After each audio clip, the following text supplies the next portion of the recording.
Bonjour à tous et bienvenue dans cette nouvelle vidéo. Il va s'agir d'un tutoriel. Donc ça fait extrêmement longtemps que je n'en ai pas tourné. Je m'en excuse, c'est juste qu'au niveau organisation, c'est une vidéo qui demande énormément de temps comparé aux autres que j'ai l'habitude de faire sur ma chaîne. Et du coup, ce temps-là, je préférais le mettre à profit pour d'autres choses, notamment colorier sans pression parce qu'en ce moment j'ai pas énormément de temps pour ça, ou je fais aussi en ce moment beaucoup de puzzles ou de jeux de société, donc j'aime bien varier mes activités. Je ne fais pas uniquement du coloriage, en tout cas plus depuis le dernier confinement, et du coup j'aime bien varier mes différents loisirs. Trêve de bavardage, aujourd'hui on se retrouve bien pour du coloriage et c'est un tutoriel qui m'a été énormément demandé. Il s'agit de mes papillons. Donc dans le Fantomorphia, vous avez été très nombreux à réagir dessus dans ma vidéo vlog où je vous parlais de mes nombreux encours, puis de nouveau lorsqu'il est apparu dans l'épisode S'il ne devait en rester qu'un. Donc du coup aujourd'hui je prends le temps pour enfin vous la poster, vous partager mon combo et vous montrer vite fait du coup comment je m'y prends. Donc il s'agit de ce livre-ci de Kerby Rosanes et les papillons, il s'agit de cette page-ci que j'ai commencé il y a vraiment une éternité. Sans mentir, je crois que je l'ai commencé début 2020. Peut-être même avant, mais là je suis pas sûre de moi. En tout cas ça fait belle lurette qu'il est en cours et qu'il attend que je prenne le temps de le terminer. Donc aujourd'hui je dis pas que je vais le terminer, mais néanmoins je vais prendre le temps déjà de l'avancer et du coup avec vous pour que vous puissiez profiter un peu de ce combo. Donc pour le faire je me sers des Prismacolor, je me sers de 4 nuances. Donc il y a le 902, le 103, le 903 et le 992. Je me sers également d'un stylo à pointe ultra fine, donc là en l'occurrence c'est un stylo de la marque Faber-Castell. La taille c'est le 0,3, c'est vraiment la mine la plus petite. Je m'en sers juste pour détourer les ailes des papillons pour marquer un contraste. Donc sans plus attendre, je vais commencer tout de suite. Je vais peut-être zoomer sur cette partie-là, que vous puissiez voir vraiment de beaucoup plus près comment ça se passe. Juste petite information, sachez que mes crayons, moi pour commencer, du coup je les aiguise au maximum, donc grâce aux dalles. C'est nécessaire pour ce genre de colo, où en tout cas il y a certaines zones qui sont vraiment très petites où ça demande quelque chose de très minutieux, donc je préfère que mes crayons soient très bien aiguisés. Donc je les aiguise une première fois avec le dalle et je garde à proximité le tigal pour en cours de route les aiguiser à nouveau, qui soient vraiment le plus fin possible pour tout ce qui est travail plus minutieux. Donc je fais le zoom et on se retrouve tout de suite sur cette partie là. Donc voilà, on se retrouve juste ici, ça vous permet en plus de voir d'un peu plus près le rendu de ces oiseaux-ci. Le dégradé est vraiment extrêmement facile à réaliser, il n'y a rien de bien sorcier. Une fois que vous avez le combo en main, vous pouvez l'adapter à n'importe quel coloriage. Je sais que je me suis également servi de ce combo-ci pour mes libellules dans un autre tuto que je vous ai fait sur le fond effet nébuleuse. C'est exactement les mêmes couleurs dont je m'étais servi. En général, quand je trouve un combo qui me plaît bien, j'aime bien m'en resservir dans différents coloriages, pas uniquement sur les mêmes éléments. Même si c'est devenu mon combo de prédilection pour les papillons, j'ai pensé m'en servir également pour des cheveux ou pour d'autres éléments. Donc voilà, à vous d'en faire ce que vous voulez. On commence tout de suite avec la couleur la plus sombre, le 902. Donc c'est un travail de dégradé, de couche par couche. Oui et non, il est pas, j'y passe pas 10 ans, c'est pas extraordinaire. Donc tout de suite, je vais vous donner un exemple avec celui-ci. Donc moi, je commence par l'extérieur, vu que je fonce ici en noir les ailes. Je fais le plus foncé sur cette partie-là et je vais du plus clair vers le corps du papillon. Vous pouvez bien sûr l'appliquer dans l'autre sens si vous voulez assombrir cette zone-là et partir du plus clair vers l'extérieur de l'aile. Ça, c'est vraiment à vous de voir. Une fois que vous avez le dégradé, vous pouvez le faire partir dans la direction que vous voulez, de l'extérieur vers l'intérieur ou de l'intérieur vers l'extérieur. Ça n'a vraiment aucune importance. Donc moi j'aimais bien cette idée de partir de l'extérieur vers l'intérieur. Donc je commence par le bout. Donc je pose une première fois ma couleur sans trop appuyer. Voilà. Je ne vais pas trop loin parce qu'il y a 4 couleurs, donc il faut faire attention que le dégradé puisse quand même relativement bien se faire.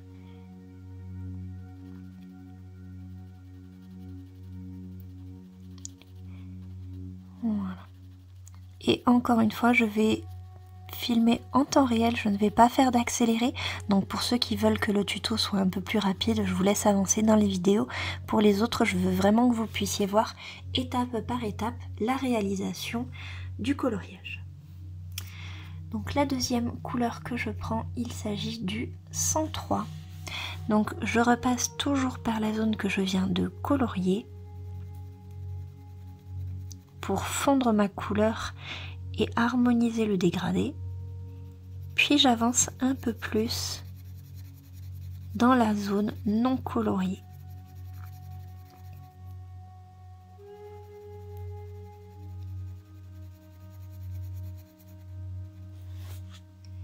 Je fais pareil avec la troisième couleur, il s'agit du 903.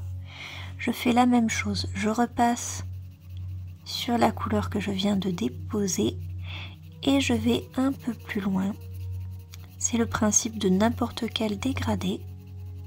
Pour bien fondre les couleurs entre elles, il vaut mieux repasser à chaque fois pour bien les mélanger. Surtout que les Prismacolor ont cette faculté, je trouve, du fait qu'ils soient gras, ils se mélangent vraiment très facilement entre eux.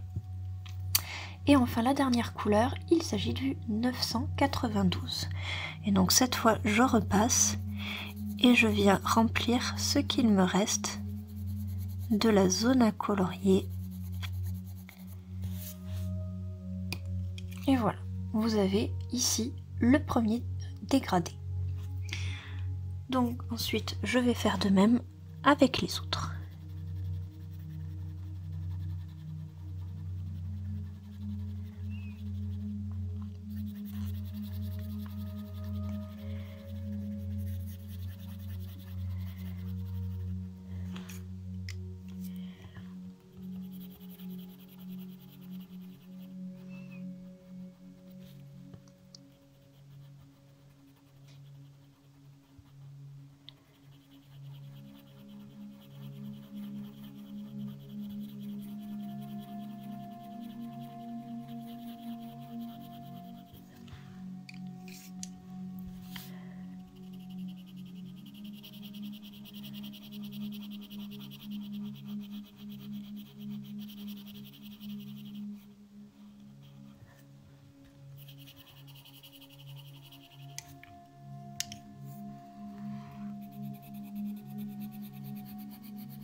Voilà pour la partie gauche du papillon. Je vais ensuite m'attaquer à la partie de droite. Je vous le décale un petit peu que vous puissiez vraiment bien le voir.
voilà le rendu pour la réalisation du premier papillon. Donc vous voyez, ça se fait quand même relativement vite. Après, vous pouvez jouer sur les couleurs pour la luminosité. C'est-à-dire que si vous voulez que votre papillon soit plus lumineux, vous pouvez accentuer la partie claire avec le 992, faire qu'elle soit majoritaire. Moi, je préfère donner l'accent sur les couleurs un peu plus sombres. Mais ça, encore une fois, c'est vraiment à vous, une fois que vous avez le combo, de faire des tests et de voir sur la répartition du dégradé ce que vous préférez. Voilà, moi je trouve que cet équilibre là est plutôt chouette au niveau du rendu, mais il vous est encore possible de l'ajuster à votre convenance suivant le rendu que vous souhaitez avoir. J'ai plus de voix aujourd'hui, je m'excuse. Donc une fois que moi mon papillon est fait, j'ai décidé du coup de le détourer avec mon Faber-Castell. Donc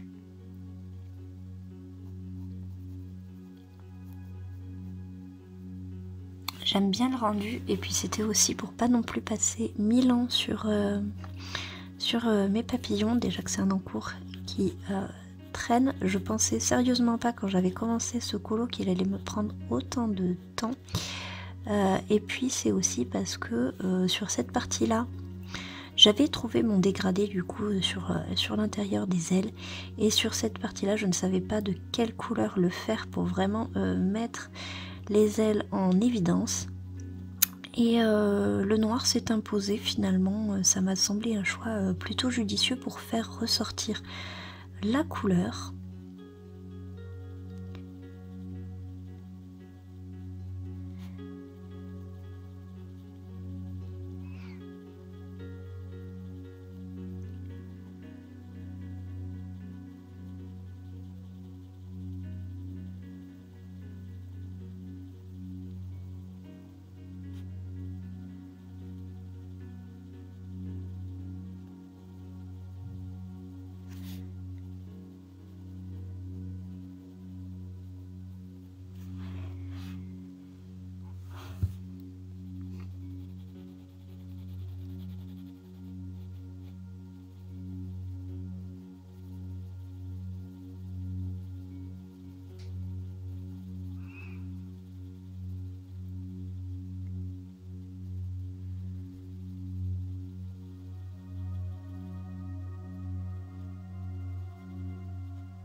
Voilà pour cette partie-là.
Voilà, donc une fois que j'ai fait mon papillon, qu'il ressort bien du coup avec cette couleur, je fais les toutes petites sphères qui se retrouvent sur la périphérie et je les fais avec deux couleurs cette fois.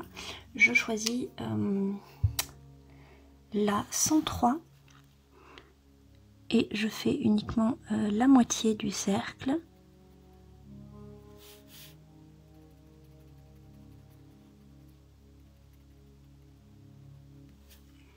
Et le 992 où je fais du coup la seconde moitié.